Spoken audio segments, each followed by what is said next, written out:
Hey, you guys, and welcome to a new edition of Rooted Vines. I am Mayaka Anderson. If you do not know me or have never seen any of my videos, I am the owner of Rooted Vines, a holistic health and wellness emporium where we offer products, natural products, to help you align your mind, body, and spirit so you can live a more balanced and harmonious life. Make sure you hit the like and subscribe button before we get started. Um, I know last week when I was on, we were going to do something a little different. We were going to make some carrot oil. You guys, I had my husband videotape me doing the making the carrot oil. Okay, it was late at night. We had some other things going on, but I was focused and I was consistent and we were going to get it done. So he filmed me. All right. So y'all know I'm always talking about how I don't understand the editing and the cell phone. So he filmed me on the cell phone, which is usually is fine, but he was stopping and starting and I didn't know until we had finished the whole thing. And I'd rather him do the whole thing so it would at least upload to YouTube if I had a problem uploading it in Canva and making it a movie. Like I said, I'm not good at any of this stuff. So I wasn't able to upload it into Canva. It was saying it was too big. And I know you can go to CapCut or whatever. I'm not paying additional money because I'm not good at this yet. And I don't understand how any of that works. And I know YouTube is out there. I got a lot of stuff to learn. That's going to be the last thing because I really don't like editing. So I'm trying to hit these all at once. So, anyways, it wouldn't upload. And then I couldn't upload it to YouTube because it was in pieces. And so I have to put them all together so that they could all upload at once. So I'm going to have to try and figure out how to do the carrot oil later. But if you really want to see it, I know this is late, but you can catch me tonight, June 18th at 6 p.m. on Facebook because I'm doing it live on Facebook and I won't have to worry, hopefully, about trying to record it. I don't even know if you can record it and put it on YouTube, but that's for another story. So you guys, it is Father's Day. So since I do not have the tutorial for the carrot oil, we are going to talk about Father's Day. And before we get started, I would just like to say, Rooted Vines, we wholeheartedly recognize and celebrate the incredible contributions of men who embody the responsibilities of fatherhood, creating a positive impact that reverberates throughout our communities. So I want to say to our stay-at-home dads, our uncles, our single fathers, our grandfathers, our foster fathers, adoptive fathers, stepfathers, co-parents, military fathers, men who educate or teach, those in the social work field, coaches and mentors, religious leaders, and our men in the community that are leaders, and countless others who selfishly assume the roles of fathers. We want to acknowledge you and extend our heartfelt thanks. Your tireless dedication, unwavering support, and guidance provides our children with the vital leadership and care they need, bridging the gaps that may exist within our community. So, your commitment to fatherhood responsibility serves as an inspiration to all of us. By embracing those roles with love, compassion, integrity, you play an instrumental role in shaping the future of our society. Your influence reaches far beyond the immediate family unit, fostering a sense of stability, nurturing, and guidance that our children so desperately require, but more so need. So, for Rooted Vines, we are honored to acknowledge and express our sincere appreciation for the vital work that all of the men that take on these responsibilities play each day of every day of the year. We recognize the sacrifices you make and the profound impact you have on the lives of our children.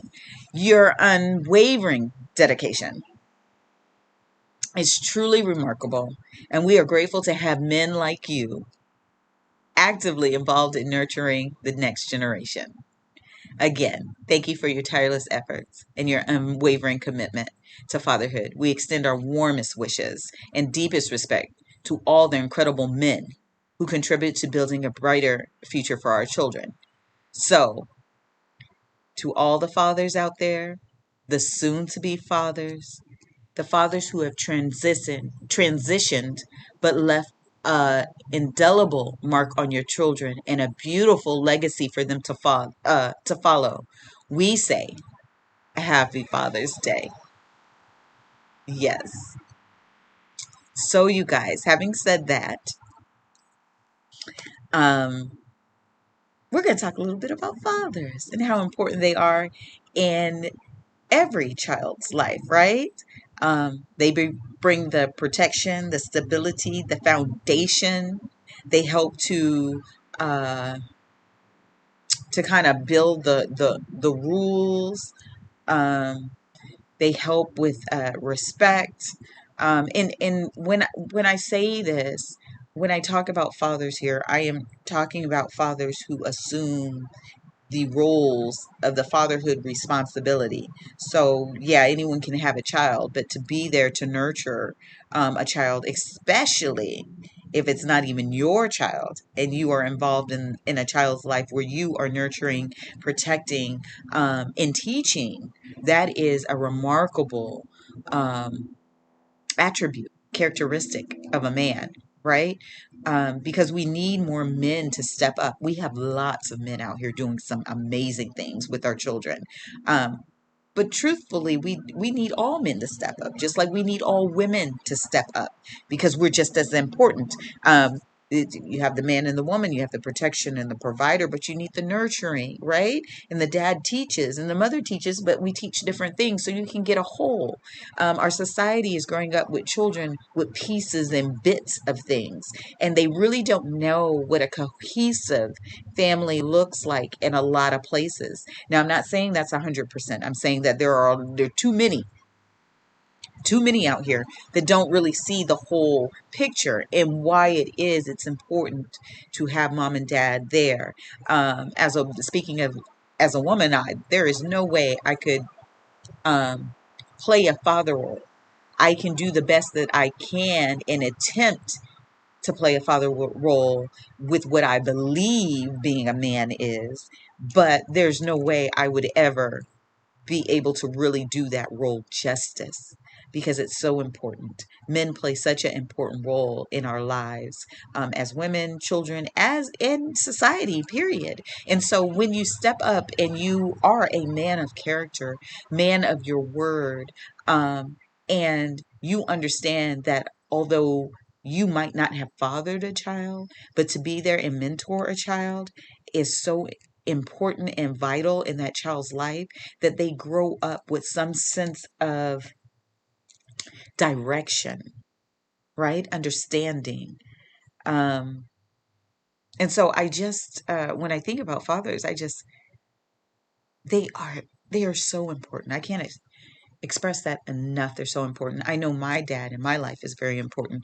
We had rocky relationships off and on, but to know that my dad sacrificed his time to make sure he took care of me, my brother, and my sister, to know that he chose the way of the military to make sure that he was going to be able to give us all that we need and encompass in life, and to give up whatever he had going on to make sure that he could build a solid foundation is wonderful. His father died when he was very young, but he had men around that he could look at and emulate and see what a man looked like. And they would pour into him good things and make sure he was carrying around good character. And when he needed to be admonished, he was admonished. And but he carries a lot of good stories of the men in his neighborhood that really took him on and taught him the things that a father would teach because he did not have a father. So, did he get everything right? No. But who does? We don't have books to this thing. Every child's different. You're born into different situations, environments, so your belief systems may be different. You do the best you can with what you have. No, my dad was not perfect, but let me tell you, he did all the right things. He was there. You know, he gave us foundation stability. He was able to provide food, a home, clothing, school, whatever we needed, we had. So I am very thankful in that. He had his own demons, trials, whatever that he had to go through also as an individual, because mothers and fathers, grandmothers and grandfathers, uncles and aunties, cousins and all that, those are titles. Those are just titles. But underneath those titles are human beings. Human beings that may do stuff that doesn't look like in your mind you think a grandma should do, because you're too busy watching Disney and Nickelodeon and dreaming up of what a grandma should be, what a grandma should wear, what, you know what I'm saying? Or you're in a different era. Grandmas in the past were much different than grandmas now. We got younger grandmas. We got grandmas who have to work. Even older grandmas, elderly grandmas who still have to work, unfortunately, to pay bills. So they don't have the time. They're not sitting at home. They don't have grandpa there paying the bills and waiting for the grandkids to come, right?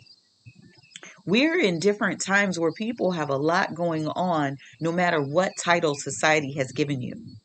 And those titles don't mean anything. That is just a title.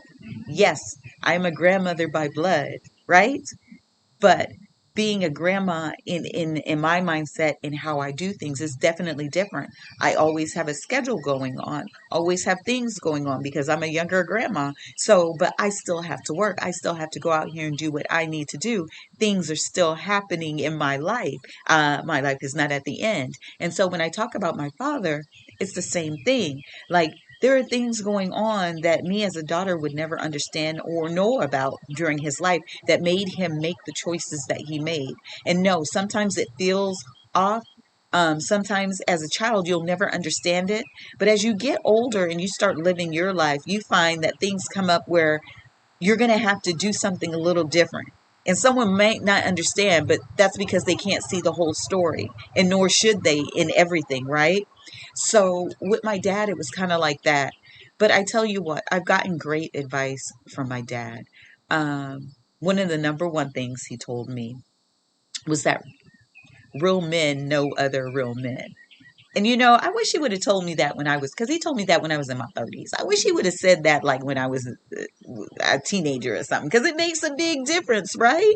So he told me, you know, if you're dating someone, bring him around men, real men who you know are men, veteran men, and leave him there in the conversation.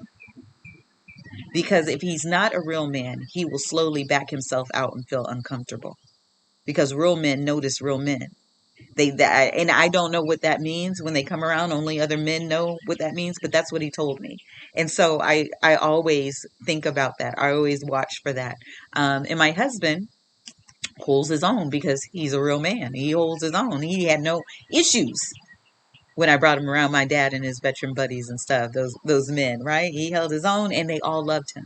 And they gave him their blessing, right? They liked him a lot. They still talk to him and call him, even the my dad's veteran buddies. So that worked out really well.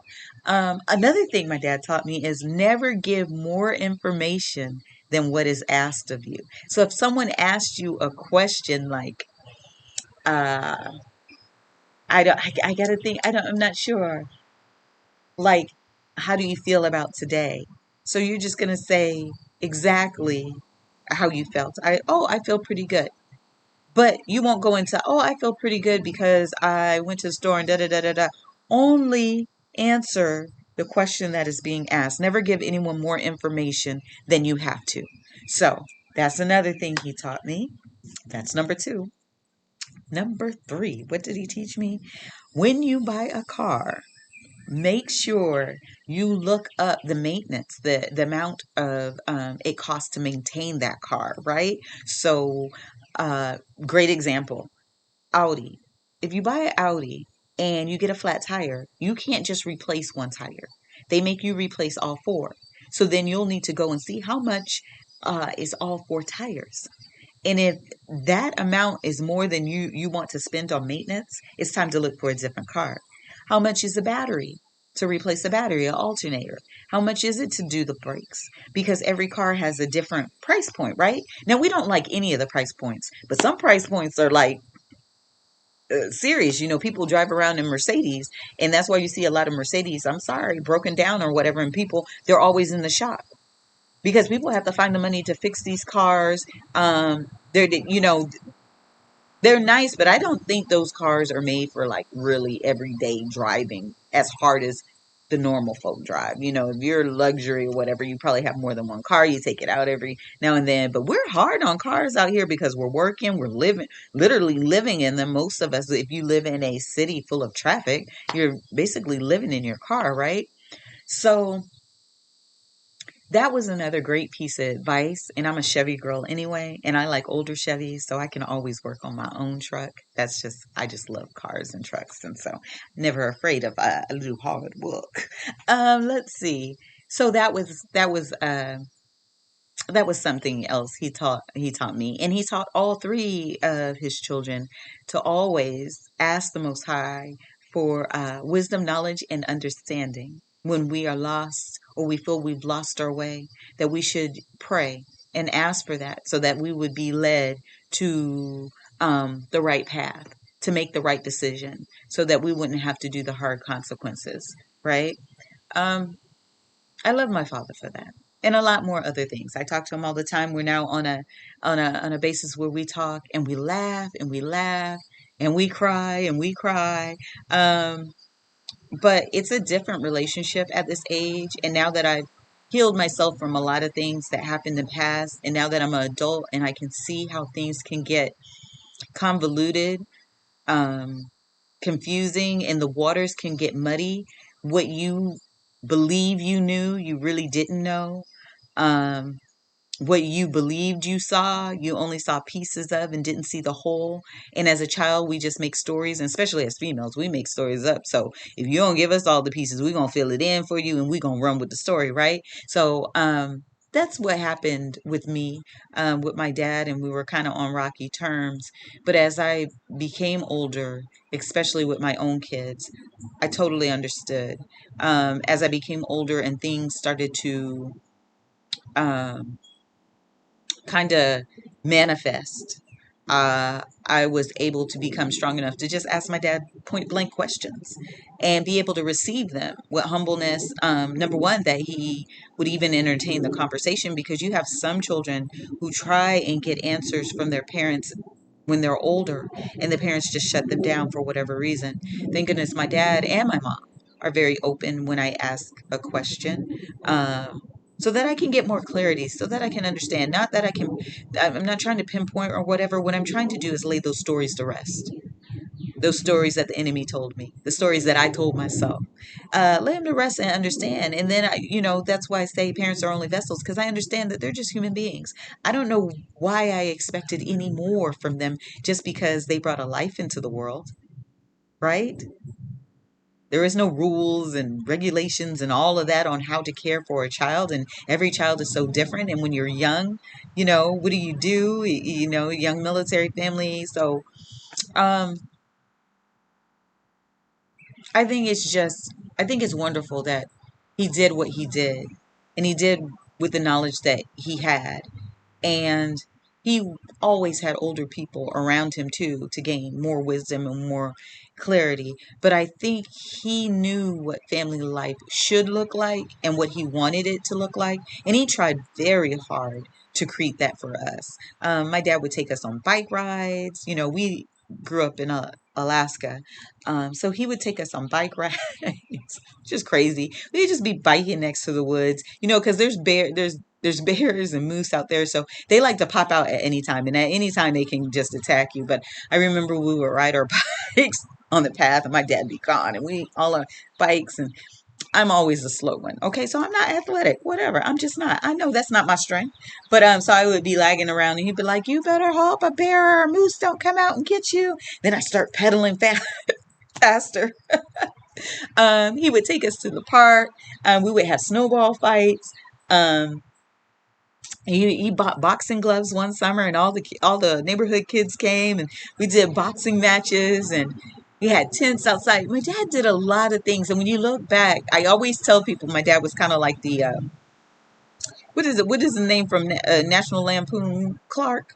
Clark, my dad was kind of like that, like the Black Clark. He wasn't silly or anything like that, but he really valued trying to do the family thing. He really tried to put that in place. And even though he didn't have a father um, in his life because he passed away so early, um, that's something that he saw that he wanted for his family. He was creating that for his family, and he wanted to be that for his kids, right? So we did grow up very much. We weren't spoiled children. We had a lot of things, a lot of material things, but the material things never meant anything. Like to this day, I've never owned any Nikes. No, I've never owned a Nike either, but I've never owned any Jordans. We grew up, if it looked cute, it was cute. We ain't spend it. The money, we had the money, but ain't nobody asking for this or asking for that. I do remember one Christmas I wanted. Y'all remember when them troop jackets came out with the troop in the back? This was the only thing I ever remember that I wanted so badly. And them jackets cost like 300 bucks. Um, and I wanted that troop jacket. As a troop jacket was it. I needed that. And I remember Christmas morning we wake up and they always did it big for Christmas. Like it it was ridiculous. It was like Home Alone when they were in the New York hotel room and they woke up to all those gifts. That's how our Christmases were, right? So we go through our gifts or whatever. And my little heart's hurt because I'm like, my troop jacket's not here. Now this is the only thing I can ever remember that I was like, I really wanted the troop jacket, la la la. But I remember my dad walking out with this bag and I opened it up and my troop jacket was there. Whew. My heart was like, this is it. I have arrived. I have the troop jacket. I put that jacket on so tough. Boy, you couldn't tell me nothing when I hit the community center. I had that troop jacket on. I was the stuff. That's right. I got the troop jacket. All y'all wanted it, but I got it. So I'm flaunting my troop jacket. But I remember that because my dad, although he didn't believe in material things and we didn't either, like, and I don't know what, being a teenager, getting in the high school, that troop jacket was everything. And that's the only thing I ever remember wanting so bad when it came to anything, when it came to material things. But he got that jacket and I'm really surprised he got that jacket, to tell you the truth. I'm really surprised that he spent that money on that jacket. So, but my dad was always full of surprises, just full of surprises.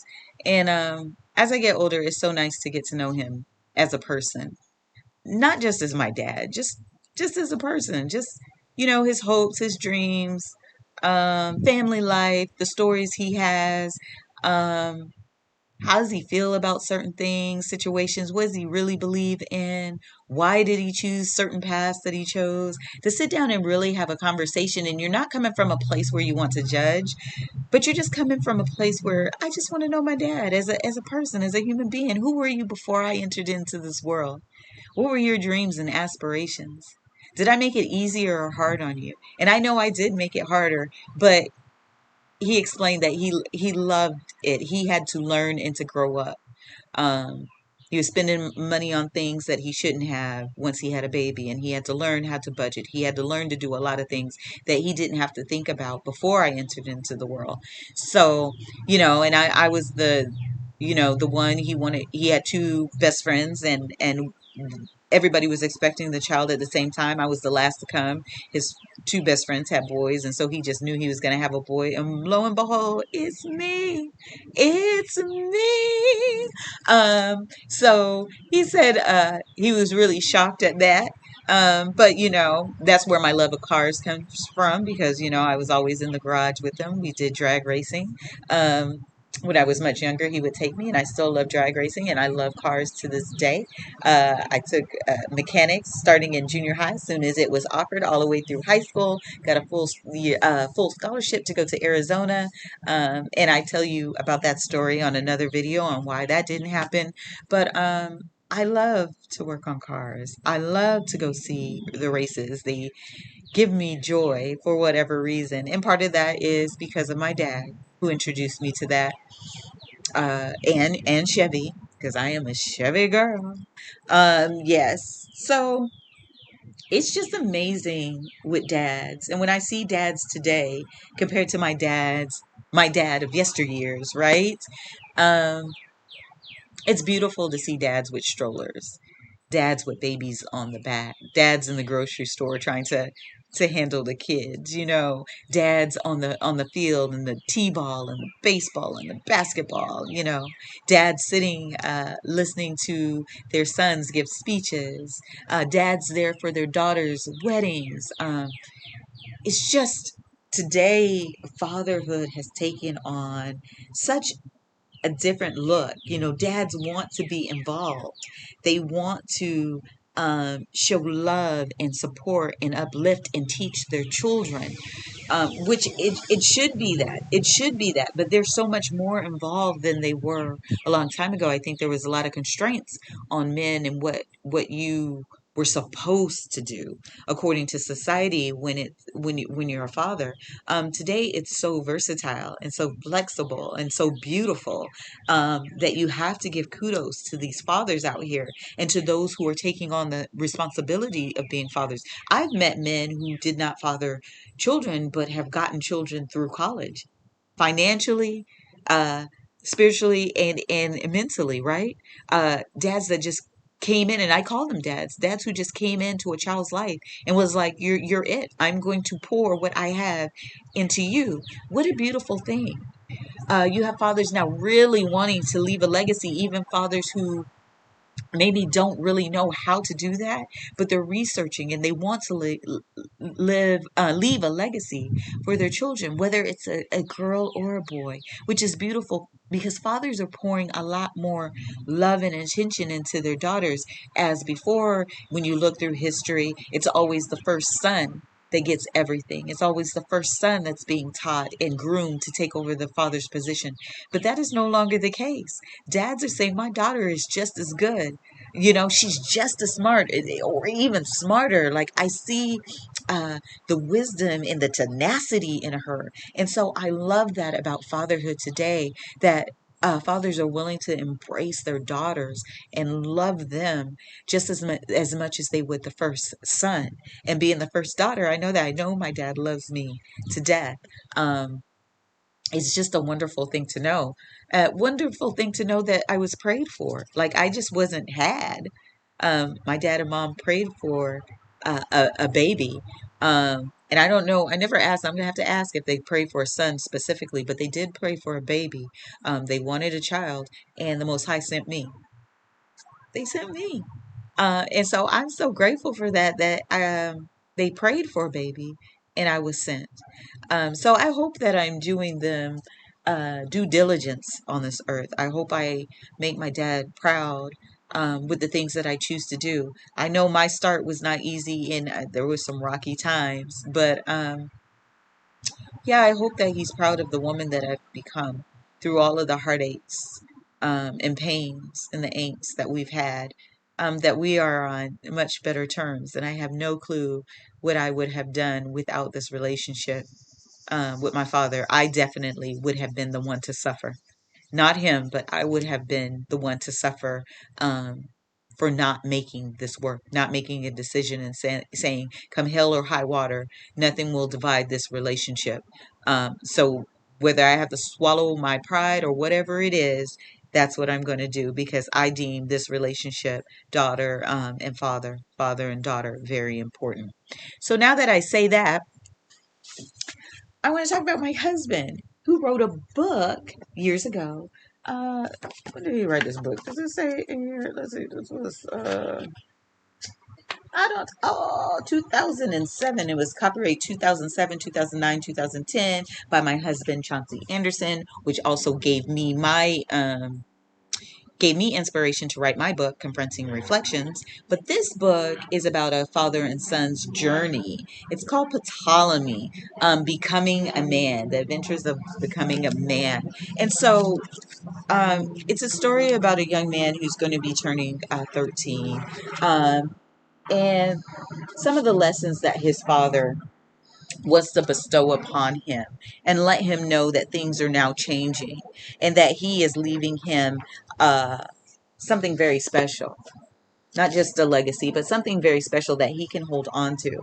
So, this is such a good book. I'm not sure if you can still buy it, if it's still in um, rotation or whatever. Um, I'm trying to talk my husband into bringing it back because it's a beautiful book.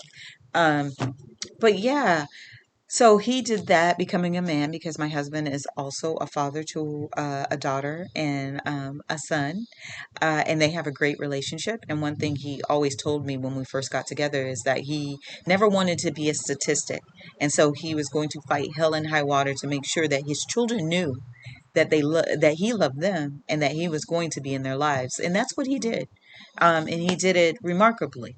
And so I know there are a lot of boys out here pretending to be men who are leaving their seed in desolate places, um, and not coming to cultivate, teach, or help root up those things that should not be in their children, um, which is unfortunately sad. But that goes both ways, because we have women who are not maintaining their gardens and allowing any kind of seed to just roam through and be planted um, in them. And then, it's just a mess. One day I'll talk about that because it's a mess. And though I say that, I was one of those. Not that I just let any weed come, but I did not do my due diligence. I will say that. And who came into my life, I was very naive, um, with boys and men. So as I grew, I learned um, a lot of growing pains going through that. And I can say that my husband is definitely a father. I have been married 3 times. This is my third marriage. The first 2 marriages were not 2 men. Um, they were 2 boys in men bodies, but one was not even close to being or wanting the responsibilities of fatherhood. And I believe he's past 50. I don't really know how old he was, or he is today, but he had just no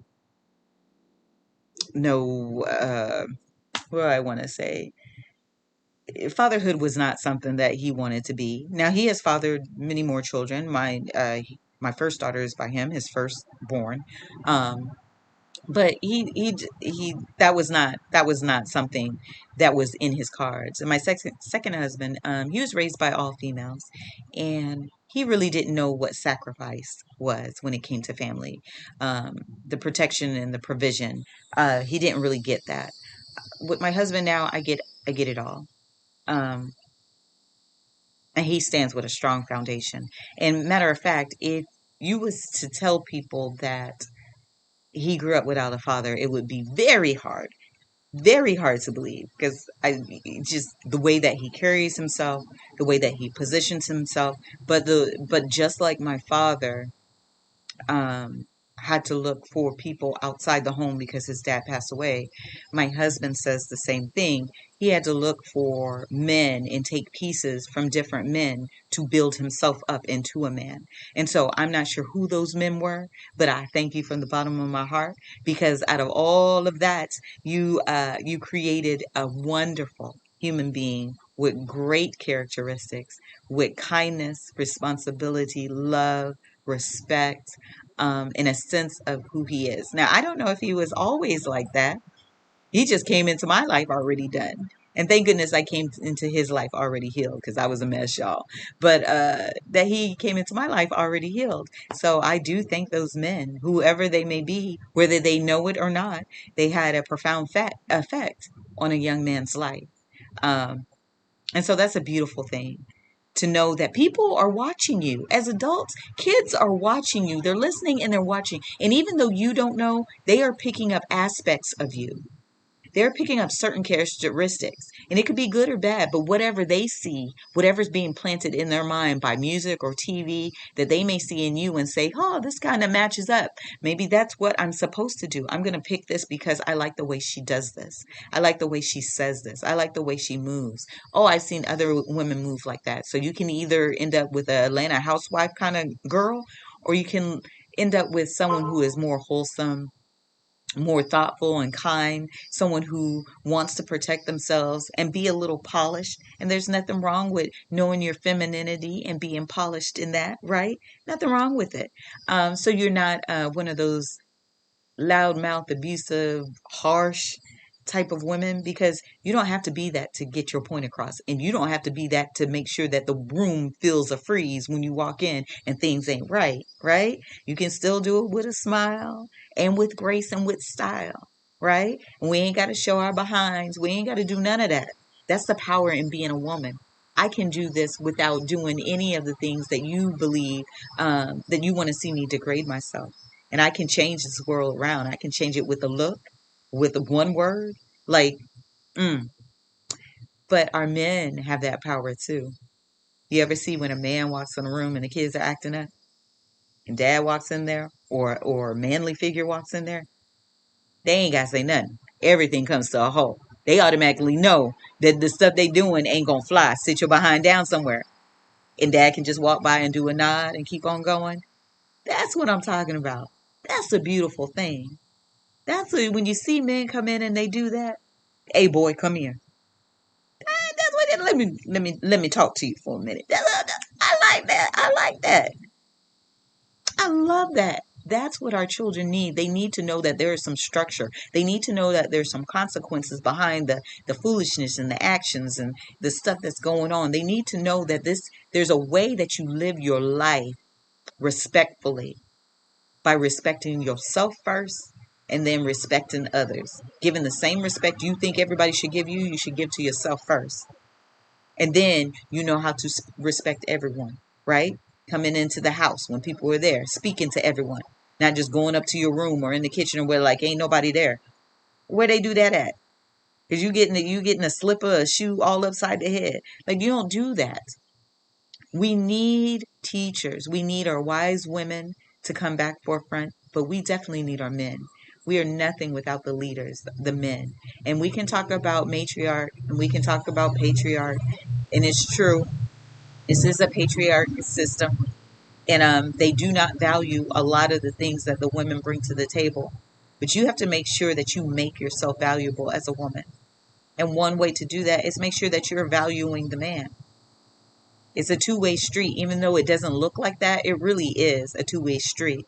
I know how important a man is. And I wouldn't change my position. I don't know why some people would want to transgender and be a man from a female. Men carry so much weight, so much responsibility. No, I don't want that. I want to sit in the cut and be pretty. I want to relax. I want to be feminine.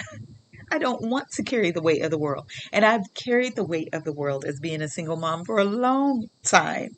Even in two of my marriages, I still was a single mom. And some of y'all know what I'm talking about. So, yeah, I wouldn't want that. And my husband carries it very well, but I know he carries stress. I know he has some issues, but he carries it well. And he takes pride in carrying it. But I do whatever I can to help. And I know he's like, oh, no, you don't have to do, but I do. Because I know it's a heavy weight. And we don't have little kids now. We have grandchildren, but we don't have little kids. So it's just me and him. But even him being responsible just for me is a lot to take on. Not because I'm needy and I need stuff. Because like I said, I'm not a material person like that. Like I'm not spending $1,000 on bags. I'm not doing the hair, I'm just being like the normal girl on the street, right? I'm that what I'll call her, that around the way girl in a more spiritual way, around the way girl. So it's not like he has to work to do that, but he supports me in my business, financially. He supports me in whatever that I choose to do. So I want to make sure that the things that I do are working. I want to make sure that I put in all the effort to get back something. And yes, I know like with businesses, they say it takes 3 to 5 years to really get your traction and get you going. But I fight every day to make that better, to make it easier. So I don't feel like I'm pulling. And if I had to go get a job, honey, yes, I go get that job. I'll go get that job in a heartbeat. If I had to do that, get out there and help build really quick. Even with our business, the business would step aside, but I would still make sure that I did that. But he supports me in my schooling, paying for my schooling, um, so that I can better myself and get the things done that I know needs to be done. It's a beautiful thing to have a man cover you. It's a beautiful thing to have a man take on father responsibilities and cover the children. We need that in our community. So look, guys, I went over my time. I think I don't know if I do 30 minutes, an hour. This was kind of like preemptive because like I said, I'm trying to be consistent. That I put a video out every Sunday at 6 on YouTube. And I'm so sorry I could not do the carrot oil. I am gonna try and do something later. Look, I got a conference this week, and maybe I will find someone who will take the time to sit down and talk to me about how to transfer videos from your phone to YouTube to Canva to make it look okay. So this one right here, I am going to put up on, I should be able to do it in Canva, hopefully to let me, but I probably need to erase some stuff on my camera because it's like your storage space like red. So I'm gonna have to delete some things. I don't want to, but because a lot of things I can reuse for my business, but I'm gonna have to go on and bite the bullet so that I can get these videos out to y'all. So look, like, share, subscribe. It'll get better. Everybody had to start off somewhere, y'all. Might as well start off with my journey, right? As I go back when I feel down about my YouTube, I go back and I'll pick a channel that I've subscribed to, and I'll go to their very beginning, like their first video if they still have it up, and I'll notice all the different changes and how they elevated and came up. But it didn't happen like overnight. So I have to be patient with myself as I learn, and I pray that you be patient with me too as these things get better, okay? So I am going to let you go. The sun looks like it's about to set, and I got to get ready to do my Facebook Live with the carrot oil. So I will see you guys next Sunday at 6 p.m. I'm not really sure what I'm coming with, but I'm coming with something, y'all. All right. So be blessed. Love, honor, and respect always. Rooted Vines, Mayaka Anderson. Bye.